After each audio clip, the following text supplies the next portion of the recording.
Welcome to Life Her Podcast, the podcast that guides you from the 9-to-5 grind to the freedom of your own path.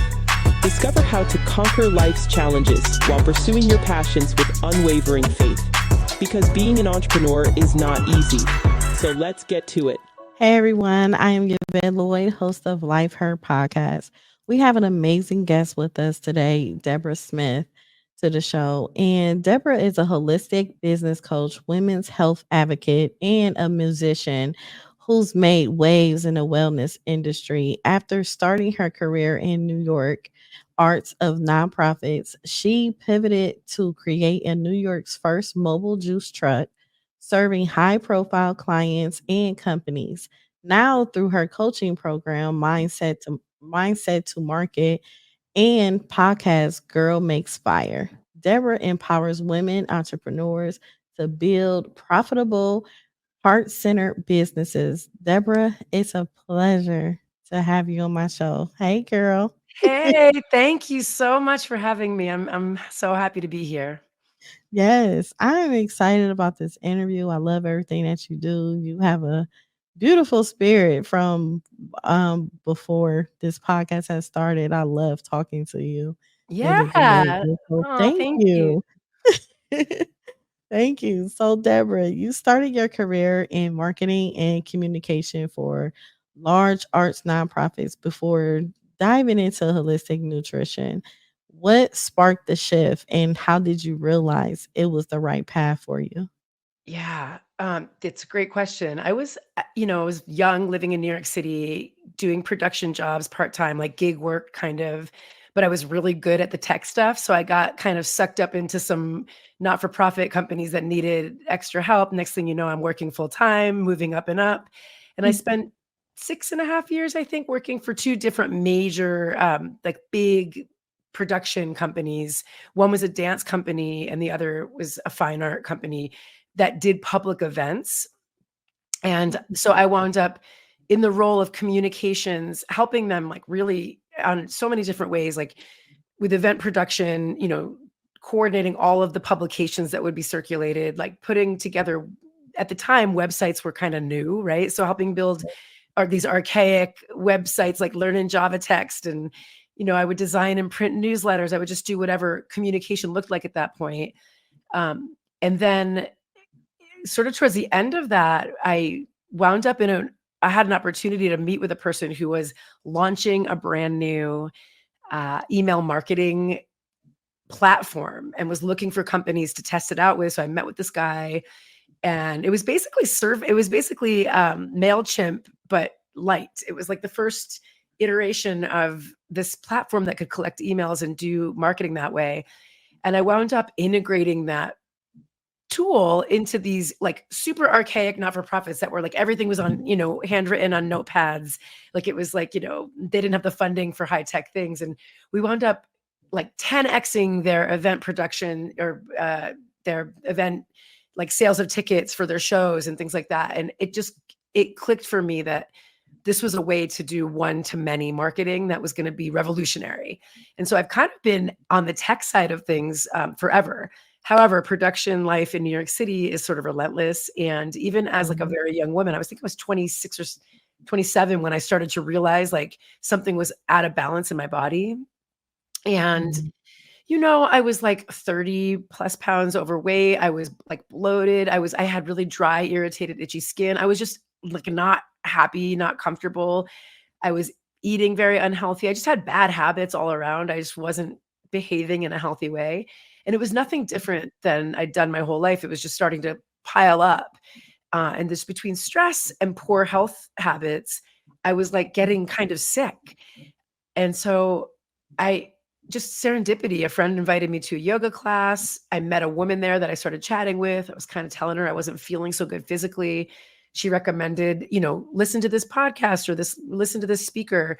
And a light bulb just turned on for me that I had like lived my entire life without knowing anything about nutrition. And mm, we just weren't taught that growing up. We kind of had a meat and potatoes household. My my mother didn't like to cook so much. And we just, we never had fresh vegetables. Like we weren't poor necessarily, but we didn't have like a healthy food system in the house I grew up in. And so, and they did their best. They were doing what they knew, no judgment or shame there. But I just didn't grow up with any sense of that what you put into your body is literally what builds the cells in your body. And I decided to get an education around shifting my digestive wellness because I learned that would be, help to reduce inflammation in my body. And that just sort of sparked, like I became so passionate about it, literally became obsessed with it. Like I just couldn't believe how much better I felt.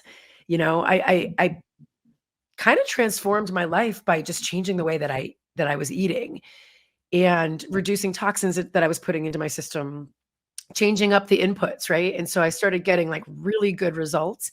And of course, I wanted to help other people do that. So I did go get a nutrition, like a holistic health coaching degree. And I started working towards like coaching people one-on-one, but I felt like I just was really green. I had never run a business before.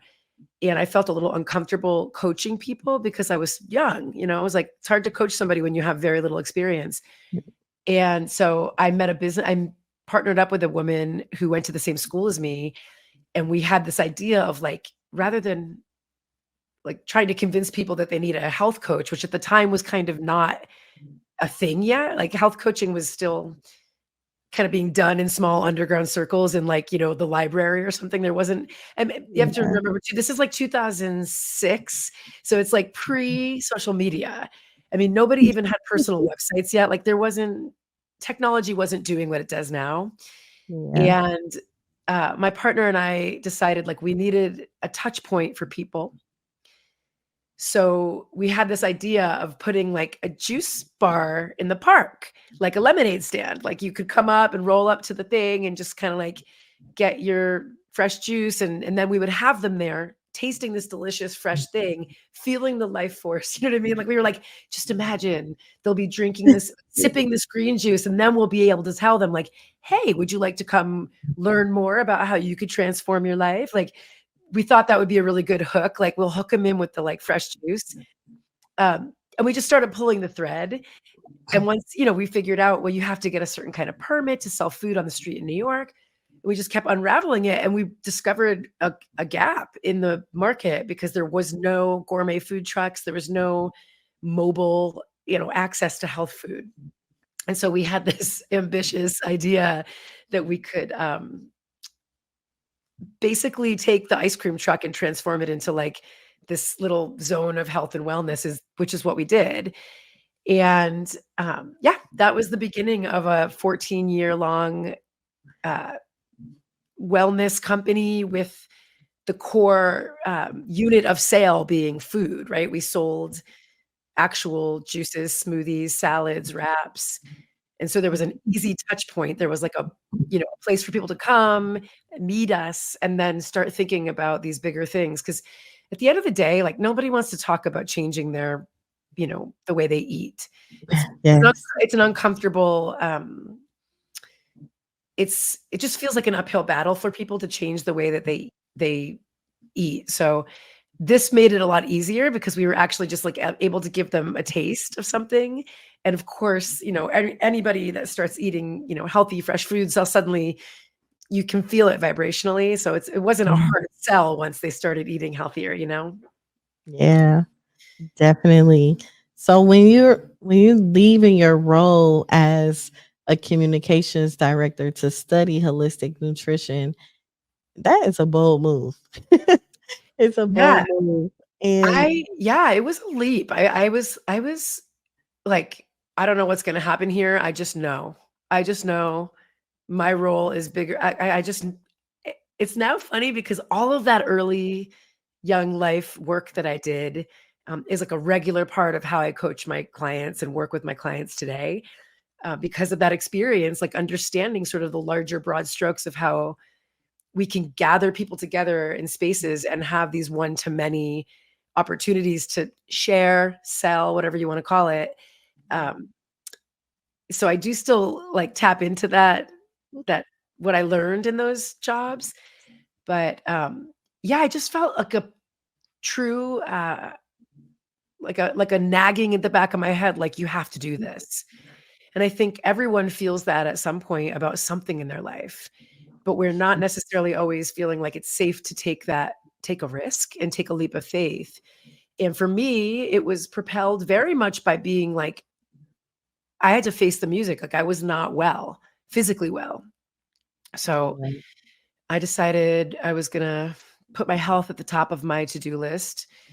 Um, and it's paid off, for me in so many ways. I'm just a happier person because I have a healthier balance. Yeah. So like when you were transitioning, like when was that moment when you was just like, I feel so good now. My health feels so right.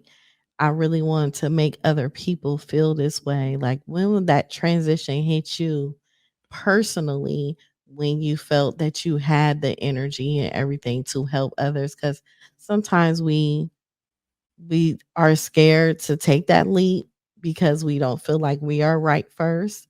So when did Yeah. you start feeling right? You know what? That's such an important question that you just asked. I love this question because I think that everyone that's listening to this will have a moment in their life where they have said to themselves, I'm not ready yet because I don't have enough experience, because I don't have the qualification, because I don't have the degree, because there's other people out there doing it better. Like, we have these looming self-doubt if we don't have, like, haven't racked up some type of proof socially or just through doing like the work. But I think that, part of the quantum leap of our evolution in life is like there's a knowing, there's an internal knowing that when we hone in on our, that inner voice, that inner self, it's there telling us, guiding us, giving us direction, giving us little sparks of, oh yeah, go over there and talk to that person, or avoid that way home today. Like, those things, those intuitions are in us, and it's a practice to start cultivating it. And like, but I to answer your question more directly, I had a period towards the end of my uh, health coaching, like when I was in school and actually getting a degree, where I realized I would need to walk the walk before I could actually go out and sell it. And so I did an elimination cleanse. And that's like there's a lot of different ways you can do that. But basically, you step down slowly one day at a time from your normal diet. Like, you start as is, eat whatever you normally eat. The next day you remove any chemicals. And then each day you remove like a category from your inputs, right? From your food intake. And you slowly take away, take away all the red meat. Then you take away, anything processed. Then you take away, you get down to just fruits and vegetables. Then you take away vegetables. Then you take away fruit. Then you get down to just liquid. And then there's like 2 days where you're just drinking water or broth. So you're really just running on this like vibe for a couple days. And the idea of doing the elimination cleanse is they do it all the time for people to detect for allergens and help people get a sense of like what's going on digestively if they're inflamed. And so there was a moment in that day of just water where I was like, Ooh.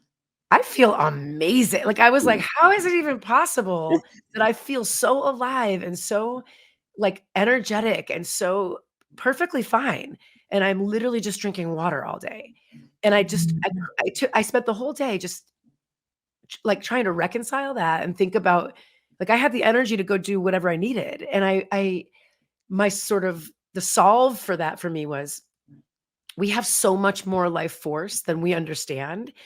And when we remove barriers to that life force and like let it be what it is, it's very powerful. And so, yeah, we need to be putting in like all the healthy, balanced nutrition and water and good vibrations and all that stuff. But at our core, we have this powerful life force, and it's there always for us. And so we should tend to that fire, tend to that energy.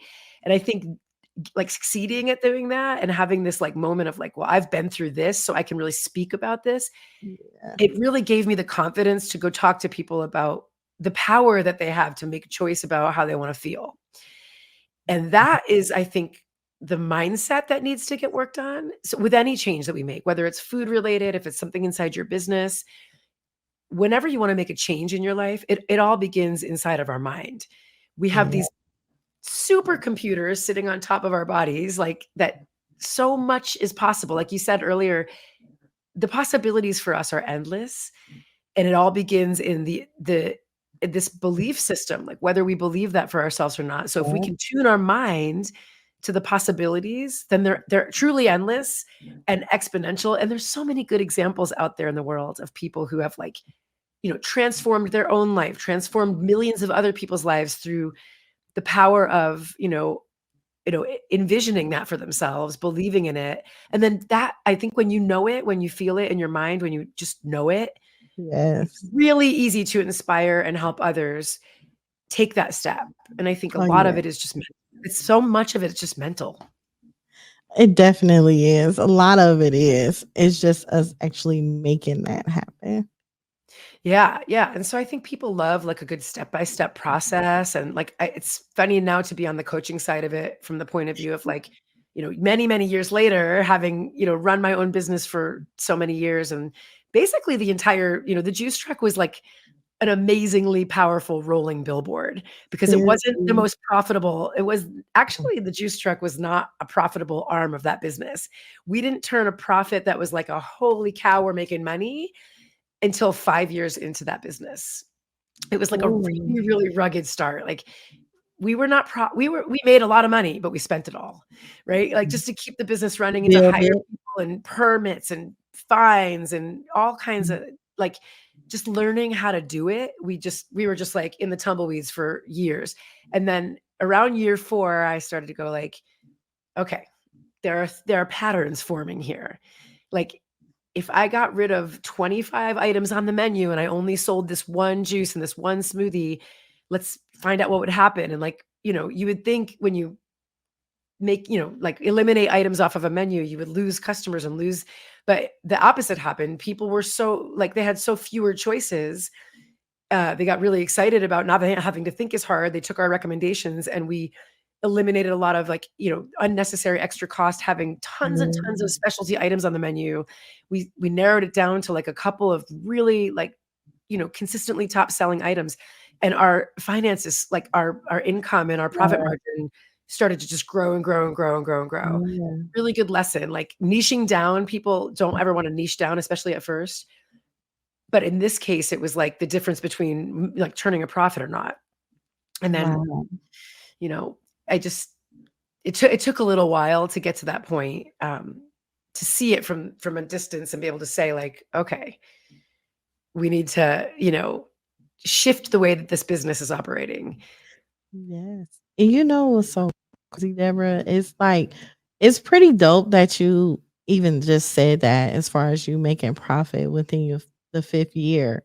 However, a lot of times people see the fruits and labor, like how you have everyone in connection because you have done things with what Tommy Hilfiger, Martha Stewart, Beyonce, J Lo, just different individuals that you had did cater and listen to A-list celebrities. Yeah. However, when did you actually see the success then or you actually saw it after? Because sometimes people don't understand when you show these individuals that are in A-list celebrity status, they feel that you are making a lot of money and you are doing amazing things and just they just see the success on the outside instead of Yeah. the inside of your business. Do that play a lot of part into it as well? Yeah. So first of all, love this question because it's everything for online business today.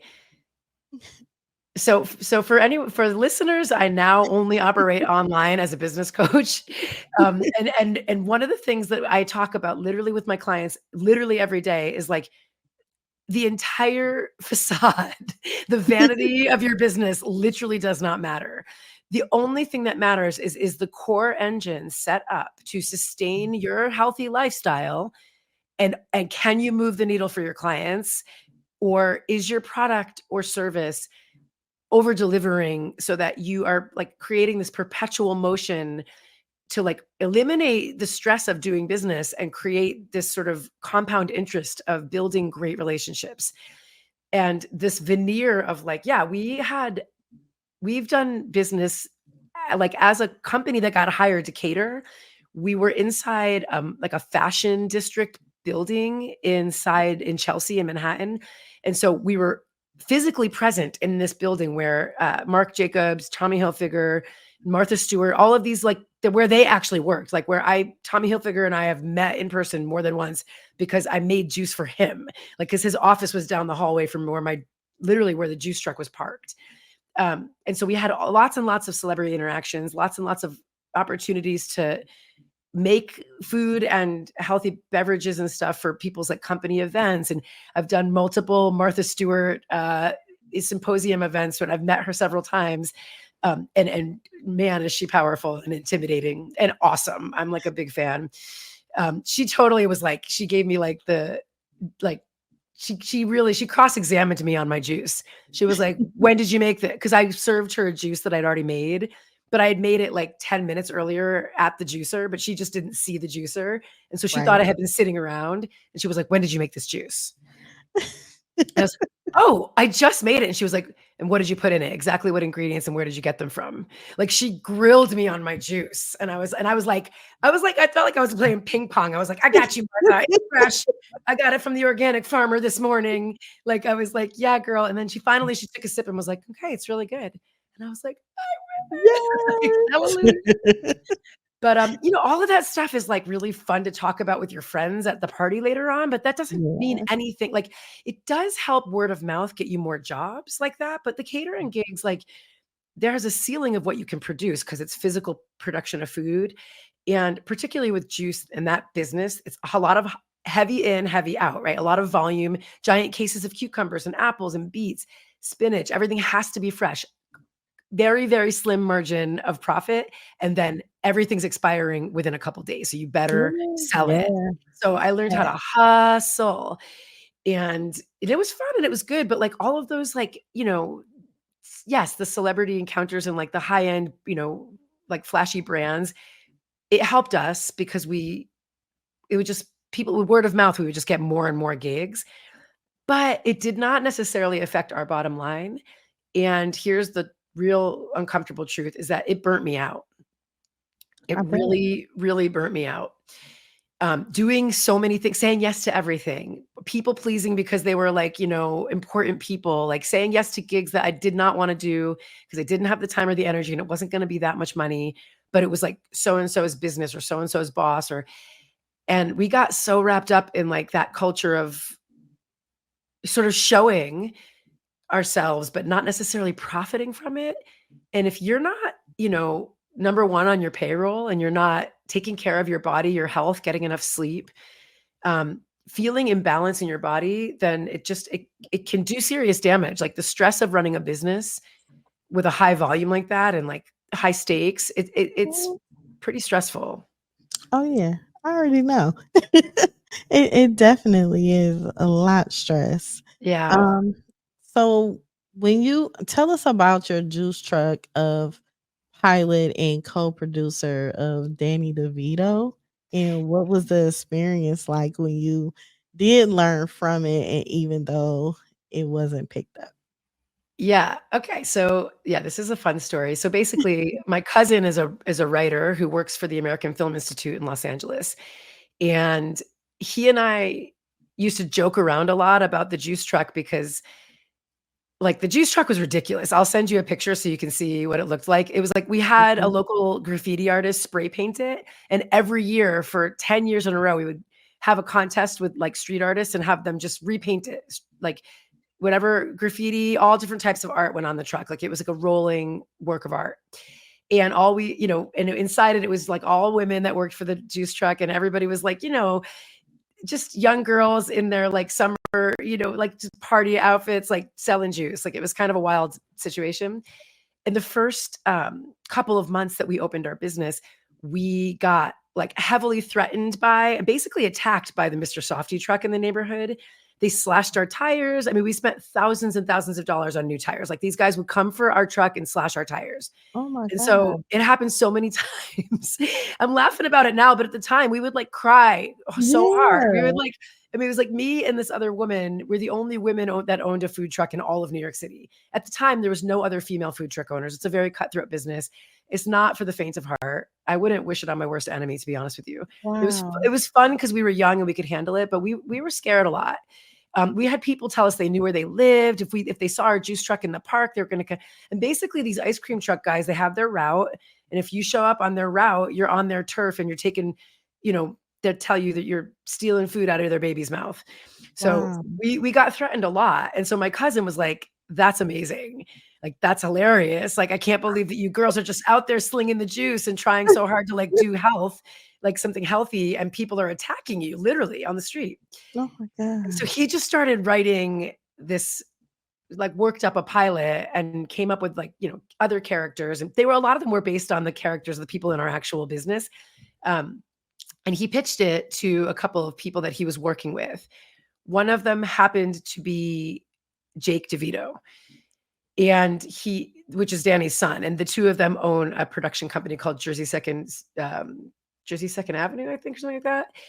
And they loved the idea. And so they decided to produce the pilot. And I think that what that production company does is they seek out up and coming potential shows, and they develop a couple of, pilots or a couple of episodes to see if it has legs, and then they pitch it. And we shot, so we got to do I got to go, meet with them, and went out to LA. We shot the pilot in New York, actually, but we did like all the readings and kind of the prep for it in LA. And Danny was there, and his son, and the whole team, and a bunch of incredible actors, many of whom are working, actors that you would recognize. And it was just a really great experience. And we did pitch it to a couple studios, but it didn't get picked up. And then things sort of fell apart because, and please, I don't know, guys, if you're listening, I love you so much, but both my writing partners, my cousin and our dear friend, both had their second baby within like a month or two after the first pilot pitch. And they were both like overwhelmed as not just dads, Wow. but dads they both had full-time careers. And then they just had their second child. They were just on that track in life. And so it kind of fell apart, honestly. But we had some good momentum there for a while. And it was so wild to be like making a television show based on the real life story of our business. So that was pretty wild. Wow, that is super dope. So, in addition to your business, you're a dedicated women's health advocate. How do you bring holistic wellness into your work with clients, and why is this approach so important to you? Yeah. So what I learned after being in business as a solopreneur, so my business partner and I, after a couple of years, she decided to do something different. I bought her out, and I ran the juice truck as a solo business owner until I sold the truck in 2018. And I really didn't fully close down the catering branch of it until 2019. Unrelated to the pandemic. It was because my mom had a pretty serious health crisis, and I needed to be available, and there was no way I could do both. But the truth is that I was burnt out. And I reached this place, even though I was running like a health business and a wellness, business. I was the operations manager. I was the marketing manager. I was the event producer, right? Of the event of Right. every single day making juice. And we did like cater. We would do film and television sets at the same time as doing like, pop-ups inside of high tech companies. And we just had a lot going on. And I had teams deployed all over New York and stuff. And it was an overwhelming amount of work. I'd be up at like 4 a.m. every day, and I'd be done with work at like maybe 8 o'clock. And I'd be sitting there like counting out the cash at the end of the day, feeling like I was going to fall to pieces. Like we were profitable on paper and in the bank, but I was not okay. And I saw the just kind of irony of being so unhealthy while running a health-based business and helping others be healthy. And it kind of just hit me like, it's almost like lying. It's Yes, almost it like is. lying. But it was more like I just was in denial. I was so like happy that my business was successful, but I wasn't okay. And so Mm. I decided to slowly dismantle the business in the beginning of 2019. I needed like a personal sabbatical. I wanted to like take a break. Then my mom had basically a mini stroke, which led to other health Mm. complications. And I had a good excuse. And I used the excuse of like needing to be present as a daughter, but the truth is that I was like, I desperately needed to take a break. And I thought, like, how is this, like, what's the point? Like, what's the point? You could have all the money in the world, but if you Yeah. can't breathe because your chest is so tight, or if you can't sleep at night because you have like mental anxiety that's keeping you awake, or if you're not eating healthy and so your body is just out of balance, if you're, don't feel like good about the way you look, like if you just don't feel healthy minded, if you're out of touch with if you're dissociating from your body, Yeah. which we do, like, right, we spend all of our day chained to our computers, like thinking about the business and trying to work Mhm. on selling and worried about money. It's like, what's going on in your heart? What's going on in your soul? And I have this holistic health coaching degree. I have this many years of coaching other people to find balance. And here I am, like, kind of not Mhm. once again, like not really doing that for myself. And so I just decided to hit the brakes.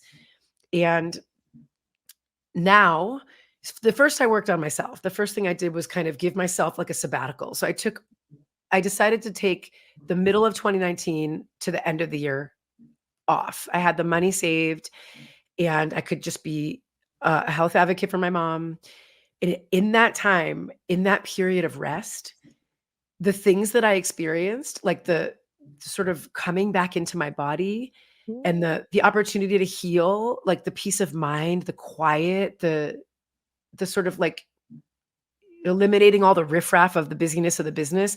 And I realized I'd been just like abandoning myself. And I Yeah. just said, never again. I have all the tools, I have all the knowledge, I have the practice. I just need to now integrate that into my daily lived experience. And so I began like, starting my day with like a really rock solid morning routine, affirmations, wellness tips, things like just eating healthy and drinking water and meditating for a few minutes every day.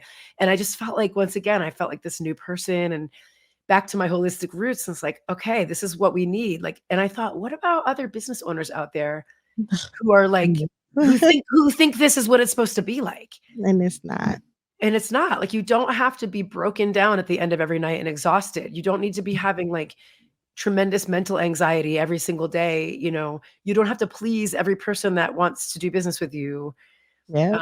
And you need to put yourself at the top of your to-do list. You need to prioritize your own balanced body, mind, and spirit. Like that stuff, like all that cliche talk of like, the wellness kind of, diatribe. It's real. It's really Yeah. true. We deserve to be hydrated, to be well Mhm. rested, to feel like our creative output is part of our business. Like, it's important that we have a holistic balance. Otherwise, it doesn't matter how much money you make. And I can Yeah. testify to that. You can make all Yeah. the money in the world, but if you don't feel good, you don't feel good. And that's Mhm. your lived experience is what's happening in your body. The body keeps the score. And Yeah. we have very short time in this lifetime to be resilient, to shine our lights, to do good. And it's hard to do that when you don't feel good. Yes. So And it can happen fast too. it It can does. happen really fast.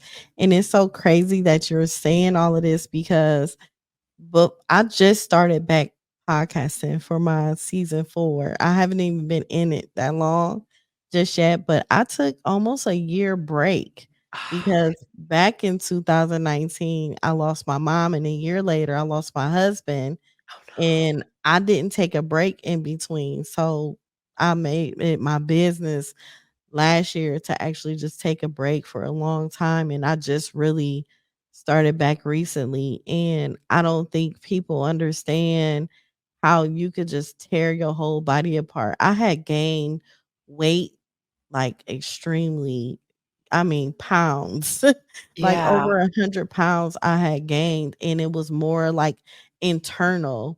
It Mhm. wasn't like I was eating a lot or anything. It's just stress. Like stress can like literally kill you if you Yeah. let it. You not getting rest can literally kill you as well. And people need to understand the people on social media, your listeners, if they love you and they are dedicated to your business and they know who you are, different things, they will come back, they will support you, and they will understand. But you Uh, have to work on you because you won't be able to keep doing it. That is so absolutely. I'm so sorry about your mom and your husband. That is like Thank you. that's really, and grieving. You don't get to decide how long grieving takes. Oh, you know. I lost my dad in 2008. I still think about him every single day.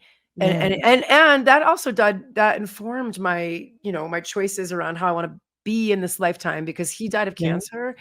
And I was like a shocking thing to see how quickly his body decomposed from that. Like yeah.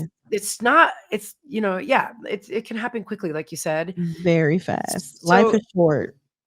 when I have a new client, so I have mostly one-on-one clients, but I did launch last year. I launched a group coaching program. So there's two ways that I support my clients in like prioritizing their health. The first thing is like at the beginning of a relationship with a new client, like they hire me to do technical design and like copywriting, marketing, messaging. I'm their coach and mentor for like, how is your personal brand? What is your unique special sauce? What is your unique magical thing that's just you? How do we pull that out and pull that up to the surface so that your story stands out, so that people find you, the right people are attracted to you because you're telling your unique, authentic story. And then from there, we build an online business that reflects all of that. So all the stuff, the branding, the tech stuff, the marketing, whatever, none of that matters if they're not right in their mind.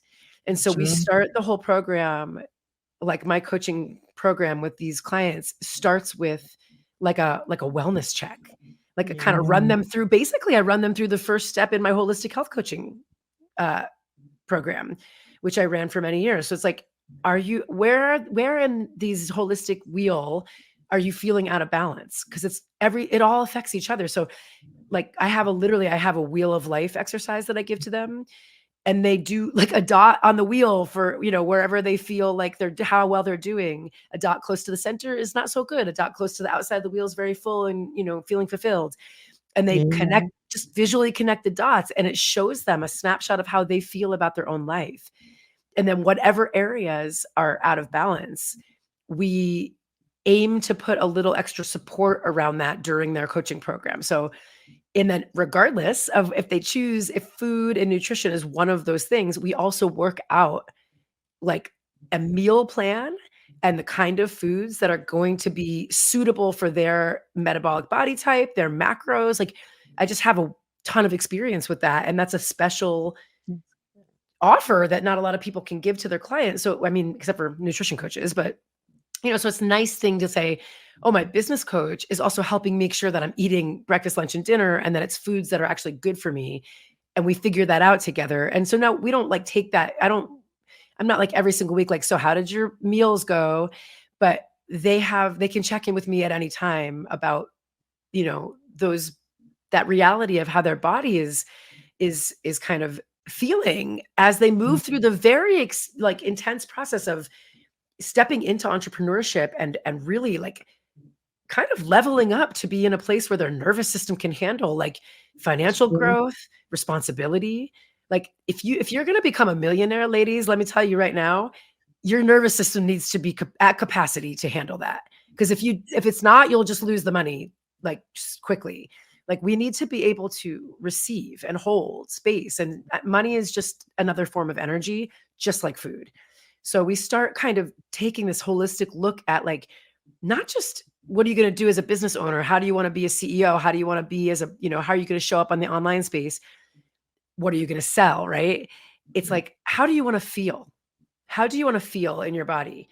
And then we talk about the inputs. What are the inputs to get you to that feeling now instead of in 10 years from now?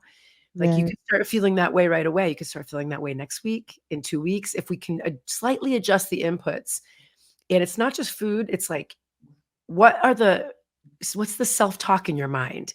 Like, so we start basically the first sort of module of my program is really about setting up very strong foundations that are like holistic based foundations. Like how do you envision yourself? Let's tweak that so that you can start to see this next level self. Let's meet her and start walking towards her. Like, who is she going to be? Who are you when you're looking back 5 years? Like, what is she wearing? What does she feel like? What kind of car is she driving? What kind of clothes is she wearing? All that stuff. But how does she feel? Yeah. And I think it's just a different approach to business. And I learned to do it by giving that gift to myself. And you deserve it. You definitely deserve it. So Yeah. you created several different digital courses from Green Smoothies 101 and Soulful Sales. What inspired you to dive into course creation, and what do you enjoy most about teaching others through these digital resources? Yeah, good question. Well, pandemic, right? So the juice my mom got sick. I sort of like tapered down the whole like physical like, circus that I was running of my like New York City catering company. And like you can't you can't know these things, but I had all of my like large scale kitchen, like refrigeration units and all the things that were like inside the prep state space in Queens. They were all tucked away in a storage unit already when the pandemic hit. Oh, you ready? I was like, there is a God. This is the proof. Like, do you know how hard it would have been for me as a like a solo business owner to manage getting all like taking apart the dismantling that just the mechanics of my business was like a large scale operation. And I had already like sold stuff and I'd already let all of my employees like trickled off. Like I slowly stepped them off of, helped them all find other jobs. Like I slowly dismantled my business.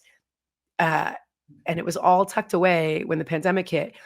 But I was in that phase of like discovering that that I had burnout and that I needed desperately to heal. And so I was sitting there, I'm like, damn, I did not see this coming. Like, this is a real monkey wrench. Like my entire income came to a screeching halt, And I was like, okay, what do I have? I've got this giant email list of people that I have been in close communication with for the last decade. These are my clients, they're my colleagues, they're my peers, thousands of New Yorkers that trust me as their go-to for like, a quick, healthy meal. And I have all of this education around how to coach people. I have the setup of the program. I've been running group coaching programs for like years now. I just need to package this up somehow. And so my first mini online course, it's called Green Smoothies 101. You can still buy it on Udemy for like, I think like $9 or something. It still sells like a couple of units every week. I'm like, yes, green smoothies, keep going. I shot the whole thing on my phone in my kitchen with just a blender. It's like me and my blender, and it's everything I know about like how to really take care of yourself. It starts with the beginning of like this holistic health coaching program, and then it gets into 7 smoothies that cover the entire gamut of nutrients. So if you make these 7 different smoothies, you're going to get, all of the necessary A to Z nutrients into your body for the most part, right? So it covers all the vitamins and minerals, but just in these like easy to make in your blender, tasty, delicious smoothies. It's like it's like a gateway drug for healthy eating. It's so easy to make a smoothie. So I thought, let me just package up a little smoothie course. I'm like, I'll just do my best. I wrote and recorded and composed the intro song, which is hilarious. And it's just really funny. Like if I go back and listen to it now, I crack up. But it was sloppy. It's very, very messy. And I still sell it all the time. People give me 5-star ratings on Udemy. That is amazing. But it's you being your authentic self. Totally, people love that. Oh, I'm like dancing around the kitchen. I'm like, let's have some fun. This doesn't have to be so hard. Like definitely. And then from there, I thought, okay, this is good. And it was the middle of the pandemic. And I was like, what do people need? So I reached out to my email list. By the way, anyone that is doing email marketing, such a hidden gem. Every once in a while, email your list and ask them what they need.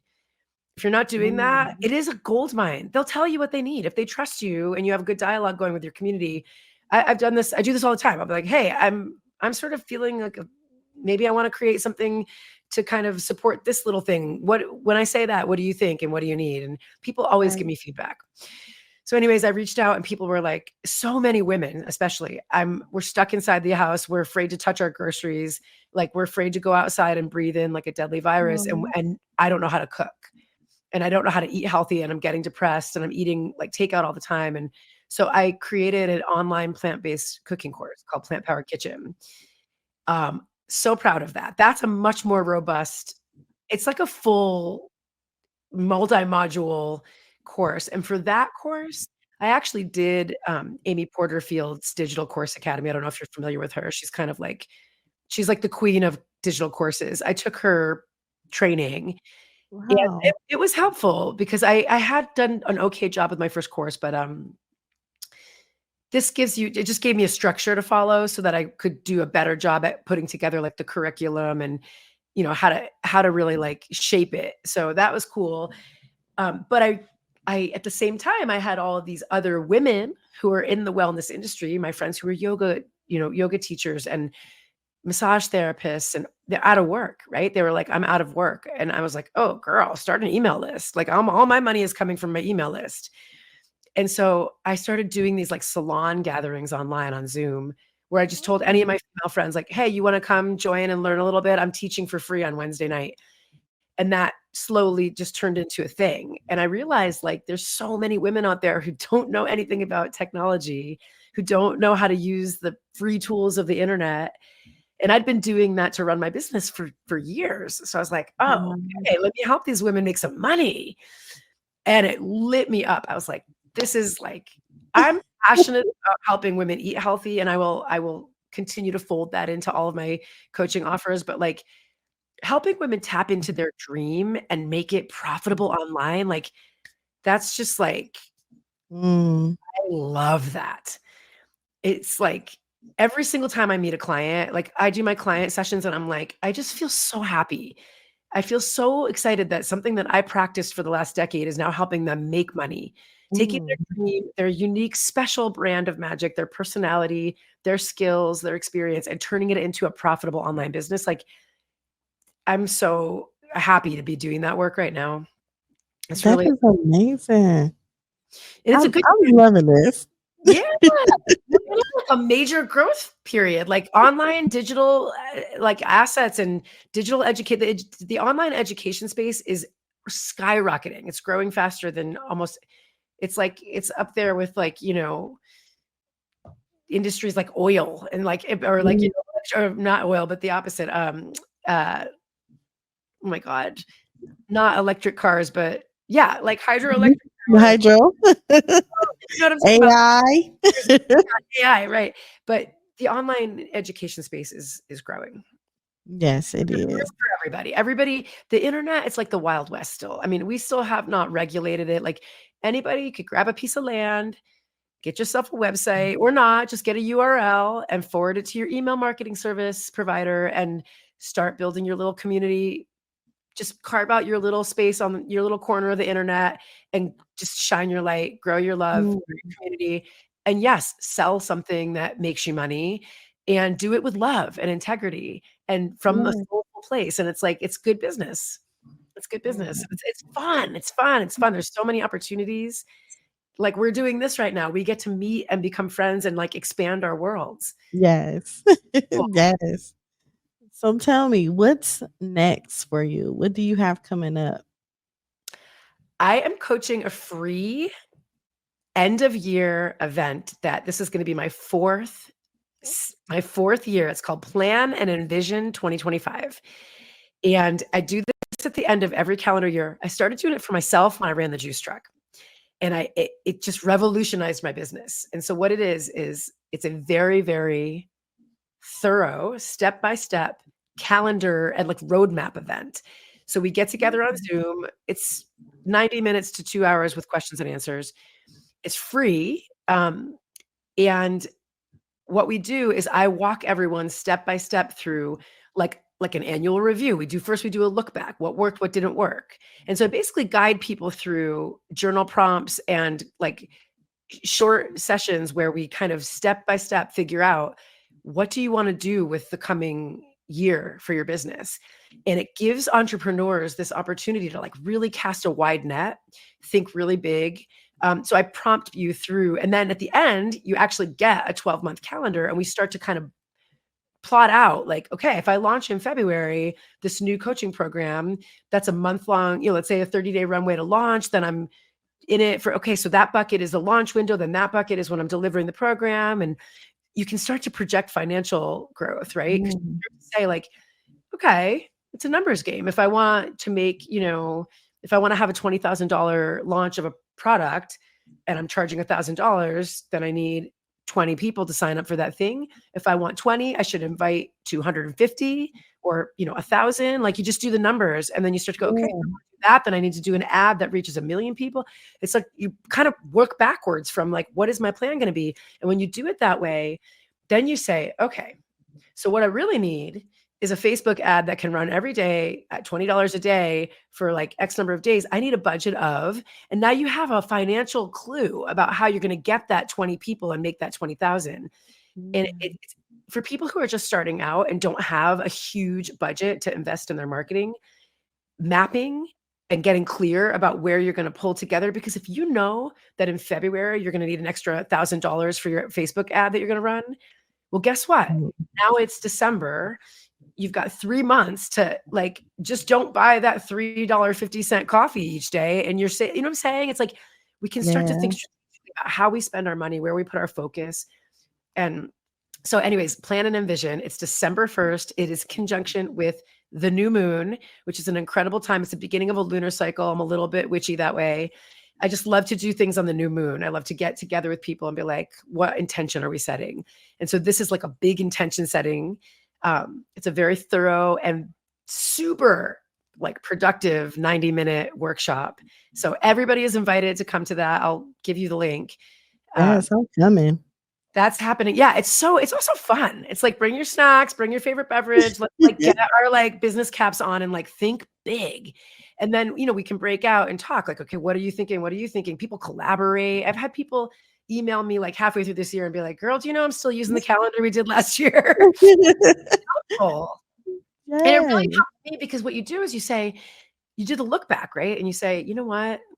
I did 12, like with the juice truck, it was like, I did like 12 volunteer basically gigs where we set up and we thought it would be a promotion. And I spent out of my pocket, maybe like $300 on produce. And I served, these people or whatever, and nothing came of it. I spent money and spent time. Okay.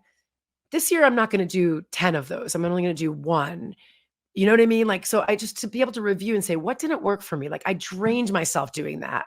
Or what kind of client did I work with that kind of drained me and it wasn't a good match? What were those characteristics? Like we need to do review and we need to get kind of brutally honest with ourselves because profit in business comes from smart decision-making. Like you need to have mechanisms in place. Let's just assume that your offer is amazing and everyone loves you and your brand is on point.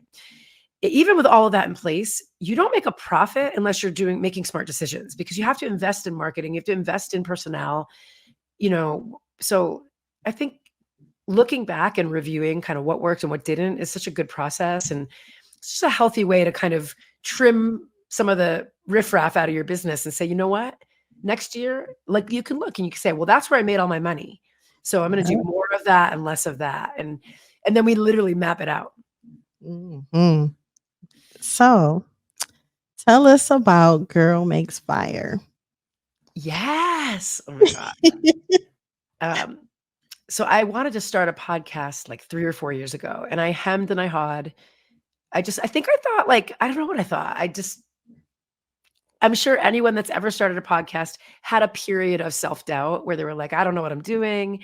Yeah. And I have a production background and I have, I'm very comfortable with the online tools. And so it wasn't like about the production as much as like finding your voice. And I was like, well, I know what I'm doing. I know what I think. I know who I want to work with. Like all that stuff is clear. What's my holdup?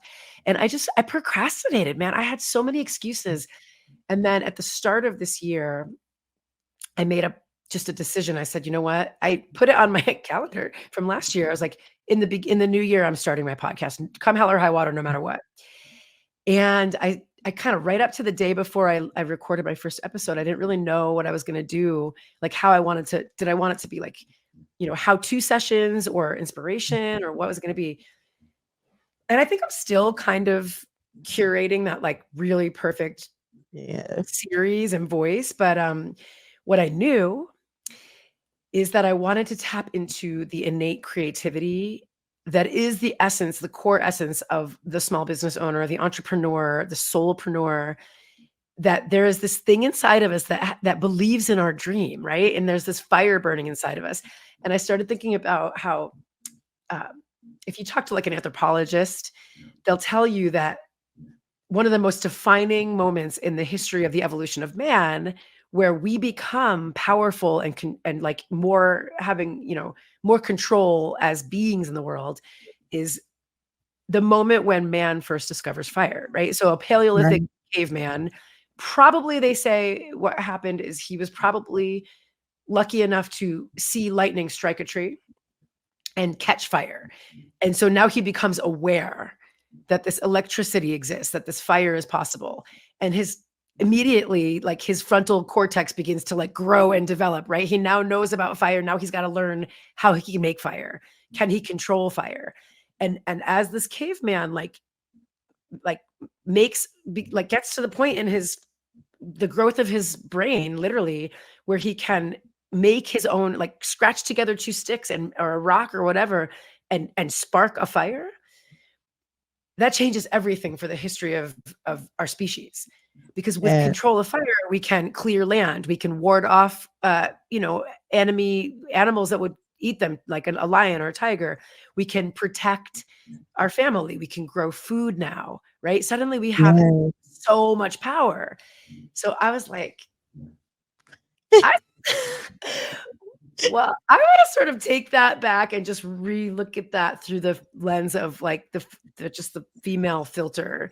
And like so much of what women do is this like belief in that little spark, Yes. we just do it. We just do it. We're homemakers. We tend to the community. We do healing work without even we don't have to be asked. We just do it. We cook that good food. We sing songs. We sew patches onto, ripped jeans. We just do so much innovative stuff.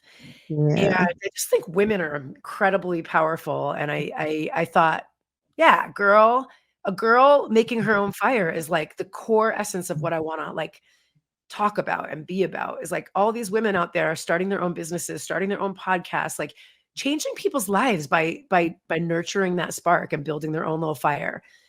And I it's funny because it's not, you can't find my podcast. It's like buried under the surface because it doesn't have the right SEO. Like I've had 3 podcast producers tell me I should change the name. And I've been really thinking about that. Like, should I change the name? And I thought, you know what? Like, it's not famous and nobody knows about it now, but maybe in a year from now, it will stand on its own because Right. I will attract the right people and they will attract the right people and it will just build safely to be a really big bonfire. And I don't have to do things by the book and worry about, it's like people don't, if you're searching for, it's all about marketing. It's all about your Yeah. mindset. Basically, it's mindset to market the podcast. It's what I could change the name to mindset to market, but I don't know. I like Girl Makes Fire. I like mindset to market too, because that fits you.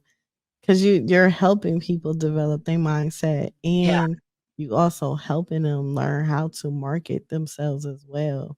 Yeah, and that is the gist of the podcast. On Mondays, I do Mindset Mondays. I'm like, okay, ladies, like this is like a way to fine tune the way we take the approach that we take to this whatever niche thing that comes up in entrepreneurship. Right. I think a lot of it is me sharing kind of mistakes that I've made, how I overcame them, and what I would do differently if I did it again. Like, and I try to I've been doing 2 episodes a week, but it's kind of oscillating. But if I do, I'm trying to have one of them be really just mindset, like an emotional, mental kind of approach. And then the Yeah. other one be like a how do you do this type thing, where you could literally Mhm. like hit pause, get your notebook out, and like overcome a challenge that you're absolutely going to come across inside online marketing and business. So whether that's like how to set up, the right like tech stack, or like exactly how do you, connect your video feed to your blah, blah, blah. Like it's not as technical as that. It's more like how do you create the momentum inside your business? Like how do you actually get those needle moving results? And that could be, you could approach that from so many different lenses. For There's a sure. lot of topics. and Yeah. marketing is really just storytelling. It's like, can you tell your story? How do you tell your story? So yeah, creativity, storytelling, how to overcome challenges. That's mostly what the content is. Right. And Yeah, I love it so much. I recently really picked up starting to interview people. So I've done like 5 or 6 interviews. A lot of the episodes are solo, but going Wow. forward, I'm getting the knack of the interview. So Great. That is great. So let us know, how can someone get in contact with you about coaching opportunities for you to help them? And also, how can people find your podcast? yes, thank you. So my website has all the links on it. It's my name, deborahcsmith.com. Uh, I would say absolutely come to if you're an entrepreneur who is working on you could be at any phase of your business, the Plan and Envision event is like definitely useful for anyone at any stage of business. If you're brand new or if you've been in business for a decade, planning with a group of, awesome women is like priceless. So come to that and can give you the link that you can put in the show notes. But my podcast, you can find it anywhere you listen to podcasts. It's just Girl Makes Fire. And it's all also linked on my website. Great. And what's your Also, social media? what's that? Your social media. Oh, social media. Yeah. So it's my name, Debra Smith Coaching, on Instagram, Facebook, and Threads. There's underscores, so it's Deborah, DEBORAH _ Smith, SMITH _ coaching. And I also have a free, very handy tool for anyone that is interested that sort of talks a little bit about that holistic planning. And that it's a day planner that I created. I call it the Daily Abundance Planner, because it's a day planner with like your calendar of things to do. It looks kind of like this. I'm going to hold this up for you, but people aren't going to see this, I don't think. But as you can see, there's times here listed for what am I doing at 6 a.m., 7 a.m., 8 a.m., all the way for the whole day. On the right-hand side, there's specific focus goals. And those are meant to be for your really needle moving tasks for the day. Because as an entrepreneur, it's if you do one thing that takes away the other 10 little things on your list, then you're saving time and money. But then at the bottom, it's it tracks your money, your intake, your food, your exercise, gratitude. There's a spot to check off sleep, water, sales. It's checking you on all of these sort of holistic points that make your day feel in balance. So my invitation to people is to print this out and to fill it out at the start of your day. Do your affirmations, speak kindly about yourself, say positive things about yourself, plan out how you're going to feed your body, make sure that you have hydration in the plan for the day. And then actually put that on your to-do list. So it's you're not second in line to your business. You're putting yourself first, actually on your planner. And it makes a huge difference. My clients tell me all the time that it changes their whole day. So I would invite anyone that's interested to download that. And then if you want to be, that would put you on my mailing list. No pressure to stay on there. But if you I send out a once a week, a newsletter that's usually talking points, a bloggish kind of version of the podcast episode that goes out that week. And so they kind of all work together like that. Oh, well, thank you, Deborah. I really enjoyed talking to you. Thank you for all the informative information, letting entrepreneurs know how great it is to even eat healthy, have a healthy mindset, just everything about health for them to be able to prosper and be amazing. Yes. Yeah. Thank you so much, Yvette, for having me on today. This is it's a special day. So I'm grateful that we got to connect and meet. And thank you so much for hosting me. Thank you. And thank you, everyone, for tuning in to Life Her Podcast. You are able to subscribe on YouTube and listen to me on all major platforms. Thank you. Welcome to Life Her Podcast, the podcast that guides you from the 9-to-5 grind to the freedom of your own path. Discover how to conquer life's challenges while pursuing your passions with unwavering faith. Because being an entrepreneur is not easy. So let's get to it.